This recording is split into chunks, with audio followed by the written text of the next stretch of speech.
क्या हक है तुम्हें उसे डांटने का, क्या हक है तुम्हें वहाँ जाने का, क्या हक है मुझे तुमसे बात करने का। ऐसे जुमले हम अपने डे टू डे लाइफ यानी रोज़मर्रा ज़िंदगी में ज़रूर बोलते या सुनते हैं। इन जुमलों में हम कह रहे हैं क्या हक है, इसके लिए आपको यूज़ करना होगा इंग्लिश में व्हाट राइट। आइए कंप्लीट स्ट्रक्चर देखते हैं।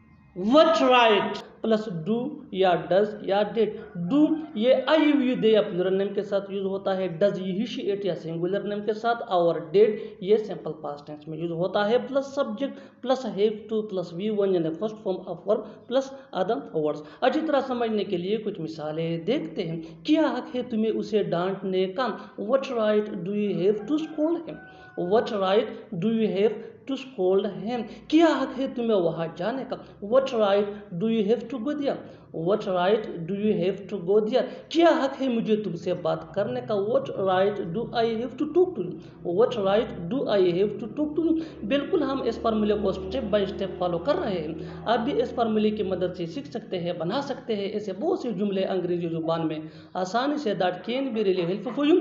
अच्छी तरह समझने के लिए एक और मिसाल देखते हैं। One more example for better understanding. क्या हक है तुम्हें यहाँ आने का।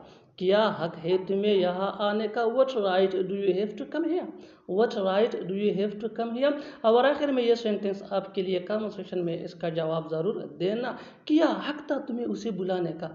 क्या हक था तुम्हें उसे बुलाने का। Subscribe to English PS for more advance English sentence structure. Thanks मानना।